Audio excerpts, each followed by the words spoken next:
i voldríem comentaris al respecte sobre la situació actual del càmping Albert i la concessió de la mateixa. És una concessió a 30 anys d'un servei públic d'equipament turístic que es va signar per part de l'alcalde de l'Ajuntament de Tivissa, Jordi Jardí, pel senyor Sitges, l'adjudicació de la qual en primera concessió es va fer el 22 del 6 del 04 i era una duració de 5 anys, prorrogable a 30 anys en períodes quinquennals. Al ple del 31 del 3 del 05 s'aprova un nou contracte amb els 5 vots a favor de l'anterior equip de govern, 3 en contra d'iniciativa i l'abstenció de l'agrupació d'independents de la Serra. Tots aquests equipaments fets amb diner públic. Ens trobem que tenim que complir una sèrie de clàusules que deia el contracte i cobrir i climatitzar la piscina municipal.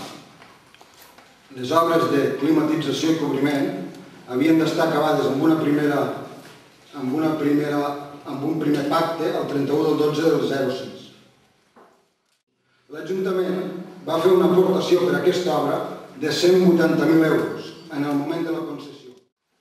Apareix després un termini nou d'execució de la piscina coberta i es prorroga en ple de l'Ajuntament del 3 del 07. I el concessionari es comprometia a aportar un aval. Un aval que entenem que havia de ser un aval bancari, però que en realitat era un pagaré. Un pagaré que vencia el 15 del 5 del 08 del Banc de Santander. Aquest pagaré ha vençut i al cap de 2 dies l'entitat bancària on es va fer aquest ingrés retorna el pagaré, doncs el concessionari o bé no tenia fons o bé ha ordenat el no pagament d'aquesta quantitat. Voldríem saber què és el que pensa fer l'Ajuntament amb aquesta situació i també volem dir que el càmping segueix sense estar legalitzat i el concessionari tot això han anat fent la subcontractació dels diversos serveis. Hi ha uns comptadors de la llum que no es cedeixen a Promotivissa, per tant, el propietari d'aquests comptadors és l'Ajuntament.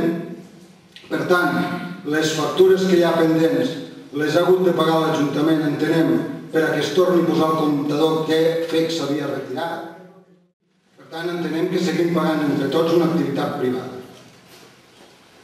Tot això, Promotivissa demana permís d'obres per fer l'ocupació d'una parcel·la anexa al càmping, en registre d'entrada 1047. L'equip de govern denega el permís per a les obres i l'ocupació de terrenys municipals es fa i s'habilita com a càmping sense que l'equip de govern en aquells moments faci res al respecte. I existeix un informe de l'arquitecte, el qual en dona constància, iniciativa sol·licitadora de llicència d'obres, i es diu que aquesta llicència no existeix.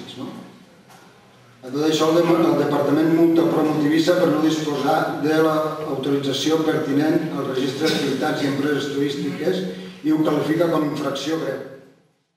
Al gener del 2008, pràcticament 3 anys després de l'adjudicació de la concessió, l'alcalde sol·licita informació al departament sobre l'estat de legalitat del càmping.